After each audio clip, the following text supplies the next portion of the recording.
Kim, mahusay. Panalo ang pagka-PK-PK. Alam niyo na kung ano yun. Oo. Kasi talagang dialogue niya kasi yun doon. May nag-carpenter. Sinabi niya talaga, iba-iba naman tayo ng pagka-PK-PK. PK-PK. Diba? So, ayun.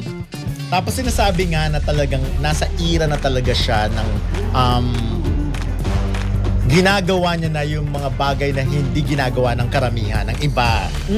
Yung ganyang image, ha? It's about time naman si Kim maging magpaka-daring na siya. Hindi naman for life, palagi siyang Tony Gonzaga. Di ba for a time si Tony ayaw mag-bathing suit. Nag-bathing suit nga siya pero sandaling-sandali lang naman. Dahil kinakailangan sa story. Ako, gusto ko talagang palakpakan si Kim. Sure, grabe. Ang galing-galing niya. Ang galing-galing niya dito. Sa trailer pa lang nakikita natin kung paano yung intensity ng acting niya at kung paano niya ibinigay yung kanyang kakayahan. Pati sa facial expression, yung tipong na-master na rin yata ni Kim yung underacting na hindi siya sumisigaw ng bonggang-bongga, hindi nakikita yung litid niya sa leeg katulad ng ginagawa ko ngayon. Nakikita yung litid, di ba? May leeg. Oo. May leeg ka naman, di ba? Pero nakatingin sa... Yung gano'n, ang galing-galing ni Kim. Kaya naman, talaga, eto si Sofia Andres, sobra talaga siya nagpapasalamat at napasama siya dito sa serye na ito.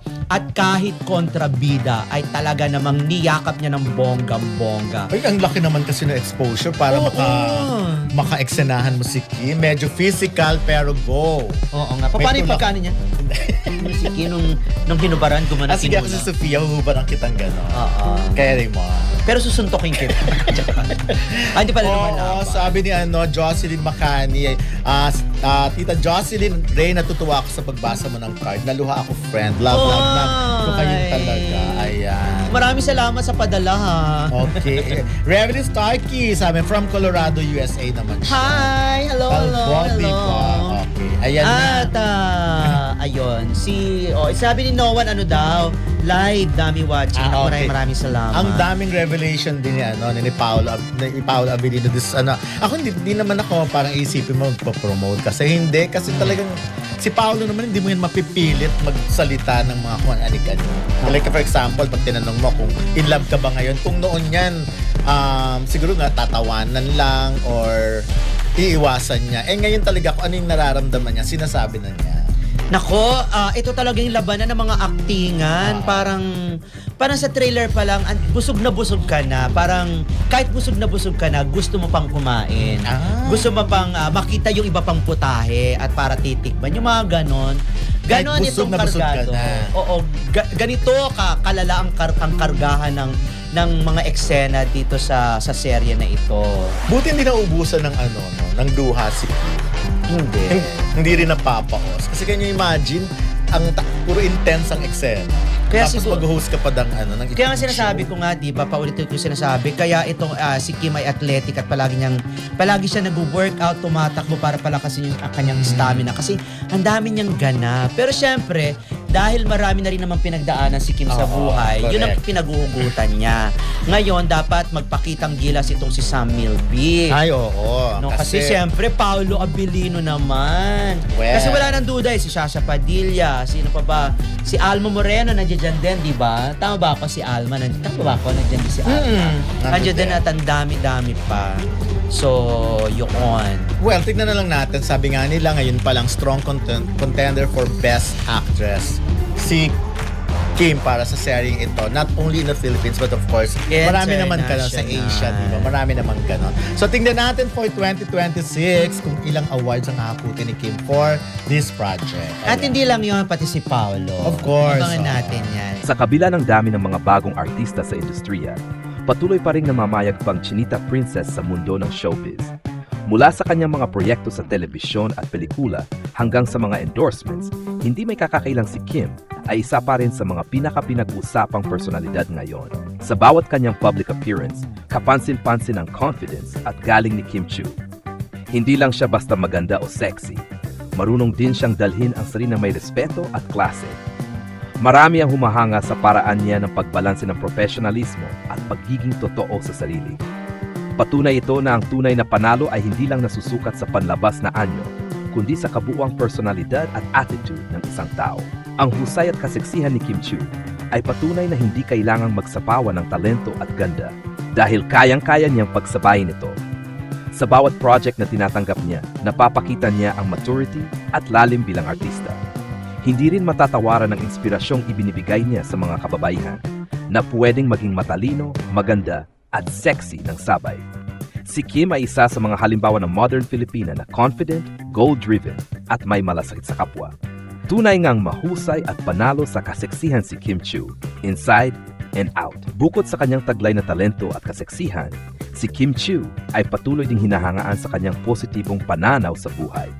Sa kabila ng mga pagsubok at intriga sa showbiz, nananatili siyang matatag at inspirasyon sa marami. Maraming fans ang nagsasabing si Kim ay isang role model ng kababayan, isang babaeng may kababaang loob, sipag at determinasyong magtagumpay. Sa mga social media posts niya, makikita ang kanyang natural charm at pagiging makulit ngunit classy. Kahit anong outfit ang isuot niya, mula sa casual hanggang sa eleganteng gown, palaging litaw ang kanyang confidence at elegance. Kaya naman, hindi nakapagtataka kung bakit siya ay tinuturing pa rin na isa sa mga pinakamahusay at pinaka-sexy na artista ng kanyang henerasyon. Tunay ngang si Kim Chiu ay hindi lang mahusay sa pag-arte, kundi panalo rin sa kaseksihan dahil ang ganda niya ay may halong talento, disiplina at magandang puso. Isang kombinasyong bihirang matagpuan sa mundo ng showbiz. Talagang kahanga-hanga si Kim Chiu, isang artista na hindi lang basta galing sa pag-arte ang puhunan, kundi pati puso, disiplina at determinasyon. Sa bawat project na ginagawa niya, makikita ang kanyang dedikasyon at passion sa trabaho. Hindi siya tumitigil sa pag-improve ng sarili, kaya naman kahit matagal na siya sa industriya, patuloy pa rin siyang namamayagpag at minamahal ng publiko. Ang kanyang kaseksihan ay hindi lang nakikita sa pisikal na anyo, kundi sa kumpiyansa at karisma na natural niyang taglay. Hindi kailangang magpaka-bold o magpaka-provocative si Kim para masabing sexy, dahil ang kanyang grace, confidence, at natural na charm ay sapat na para humakot ng paghanga. Ang paraan niya ng pagdadala sa sarili ay may halong respeto at pagiging totoo, kaya marami ang nakaka-relate at lumalapit sa kanya bilang inspirasyon. Bukod dito, si Kim ay kilala rin sa kanyang kabutihan at malasakit sa kapwa. Sa kabila ng kasikatan, nananatili siyang grounded at mapagpakumbaba.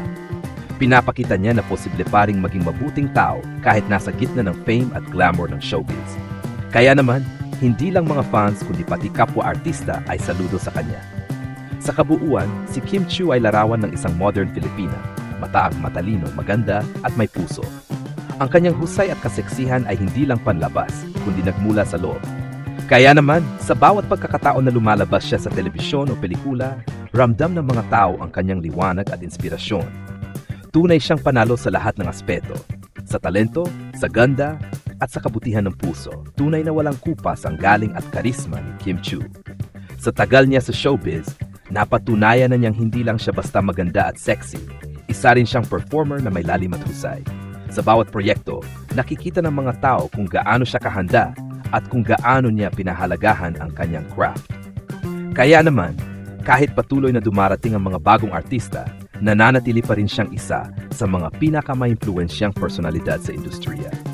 Ang kanyang kaseksihan ay hindi lamang tungkol sa itsura o katawan.